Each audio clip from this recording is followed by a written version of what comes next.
Hi, I'm Joe Feeks, editor of Pig Health Today, and with me is Dr. Heather Fowler. She is a veterinarian and director of producer and public health at the National Pork Board. Welcome to Pig Health Today. Thanks for having me. I want to talk with you about antibiotics, and there are a lot of terms that are thrown out there.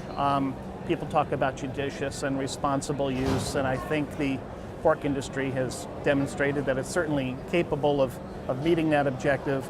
But then there's another area called antibiotic stewardship. I know it's one of your favorite topics.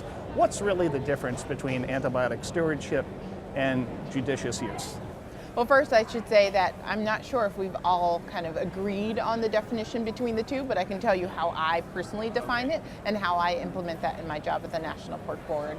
So for me, responsible and judicious, as you said, are really synonyms. We just use the two interchangeably, and it refers to what the individual does, how the individual uses antibiotics. So how our producers are using antibiotics, how they're working with their veterinarians to use antibiotics.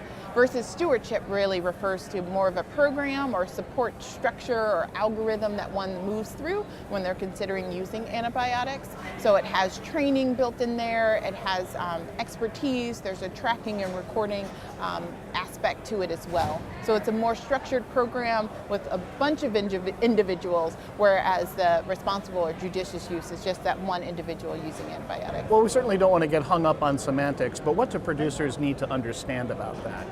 So with stewardship, the understanding is you're not alone. We want you to use antibiotics responsibly, but definitely lean on your veterinarian. Your veterinarian will then lean on other experts, so veterinary pharmacologists, etc. And there will also be training around there built into that program, and this expectation of recording and tracking progress, and then going back into the moving into the future, being sure to update that program as needed. What works, what doesn't work, how can we continue to use antibiotics responsibly via this program? So roughly 18 months ago, the new Veterinary Feed Directive rules came along, made some changes in the industry. The pork industry has responded very well to them. But what do producers and veterinarians need to do in your mind to try to take this to the next level and demonstrate to consumers and the food service industry that this industry really cares about the way antibiotics are used? It's a really good question. So in terms of taking it to the next level, I think everything's really a work in progress. So first, definitely make sure that they're complying with the rule, and we made sure through our 18-month campaign to make sure that they are aware of the new rule, what that meant for them, how they needed to work with their veterinarian, even making sure that the veterinarian was up to date on the rule and what that meant for them and licensing in the state and things like that. But in terms of taking it to the next level, I think that next level is that stewardship and understanding what stewardship is and how to implement it on their farm and in their state.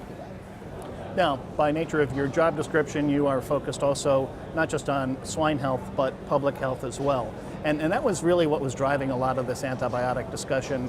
People concerned about the antibiotics that are being used in agriculture, the possible transfer of resistance to humans, and of course the human medical profession has some homework to do as well on that subject. But how do you bring the two together? Because it seems like there's a lot of partitioning of blame. People point the fingers at swine producers, cattle producers, poultry producers, but it really has to be more of a One Health approach. I agree, yes, and as a public health veterinarian with training in the One Health approach, and for those that are unfamiliar with the term itself, One Health refers to essentially a approach that is based on this understanding that the health of people, animals, and the environment are so linked that we need to study them in unison and not in their separate areas or silos.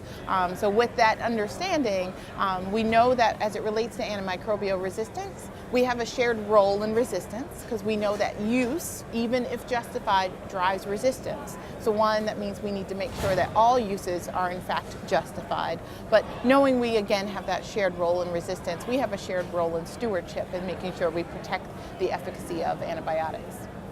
Heather, we were talking before about responsible use and how people use terms interchangeably. And one term that also gets battered around is reduced use. Is reduced use the same as responsible use?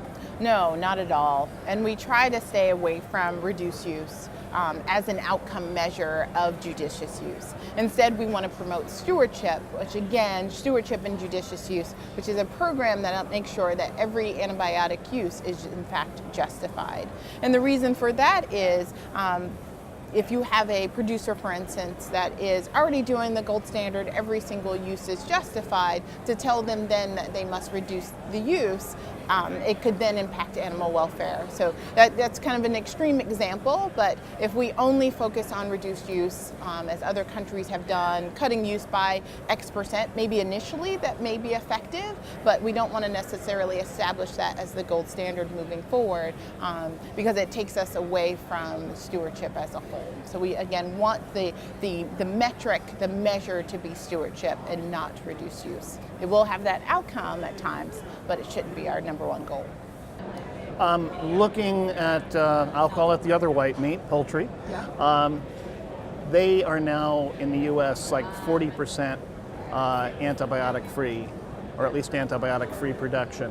What can the pork industry learn from the poultry industry, if anything, about making these changes to antibiotic-free production schemes? I think one thing we can learn from the poultry industry in terms of meeting those consumer needs is maybe taking a different approach. So we've seen how they've responded and kind of giving the consumer exactly what they want. But I think it gives us an opportunity to try a different approach and engage the consumer in conversation of this is what this means, this is how animals are raised, and this is what it would mean for their health. Now, I can tell you in terms of the potential for antibiotic-free production in the swine production, there are some opportunities for producers. There are some producers it works really well for, but we know it's not necessarily the right answer for every pig in every system, or even within a system, there may not be right for every pig in that given barn or in that system. So we need to have kind of alternative approaches, and then right now it's the diversity in the production itself that makes it a feasible option right now. And my impression, and this is just my own impression of the poultry industry, is it's extremely competitive, but it's not a checkoff industry in the same way that pork is, and so it almost seems more competitive, a little cutthroat at some times, where the pork industry strikes me as being perhaps a little bit more unified on its message about antibiotics. Yes, so the difference in structure and makeup, definitely the checkoff, the service we provide allows us to kind of sit and brainstorm and address some of these issues from a marketing perspective, from a research perspective, and from a producer services perspective. So we can listen directly to the producer, address their needs, listen to the customer, listen to the consumer, and be able to, again, sit down and kind of brainstorm a little more on these issues in order to come up with the best solution. Yeah, well, and I guess it could be argued too that the pork industry's had an awful lot of practice because you've had this pork quality assurance program for as long as I can remember. Yes. So dating back to the early 1980s, we had the Pork Quality Assurance Program, and then in 2006 it was updated to Pork Quality Assurance Plus. And at that time we added information on antibiotic use. We had a standalone program on using antibiotics responsibly that was then folded into that, as well as pork safety information and animal welfare, information. So what's, in terms of antibiotic use, what would you see as the next big challenge facing the pork industry right now? Yeah, I think just continued dialogue with the consumers, explaining what antibiotic-free or raised without antibiotics really means for the animal. Again, that scenario I gave you before, it may work for some pigs in a system or in a barn, but it may not be the right process for every pig in that barn. And so what do we do with those sick pigs? How do we treat them? Because we don't want to impair their welfare. And at the end of the day, the National Pork Board and our producers are all about producing a safe and nutritious product that was produced in a way that protects public health as well as animal health and welfare. So we need to continue with, no matter how we raise these pigs, make sure that we uphold those objectives. And one final question, what can pork producers and swine veterinarians do to try to basically say what you just said to a consumer audience? What can they do to try to bring that story to the consumer? Well, one of the things we promote, and we've been facilitating at the National Pork Board, have been farm tours. So bringing folks out, letting them connect with the farmer, letting them see farms and pigs in those farms to get a better understanding. Now that's harder to bring everyone there, and for biosecurity purposes we can't do that, but we are looking at options, whether it's virtual tours. We have a number of producers that are online, on Facebook, on social media, sharing their story. So we do encourage them to share their story with their community, be an active part of their community. It all comes down to transparency, doesn't it? Definitely. Fantastic. We've been talking to Dr. Heather Fowler. She's a veterinarian and also Director, Producer, and Public Health at National Pork Board. Thanks again for coming by. Thank you.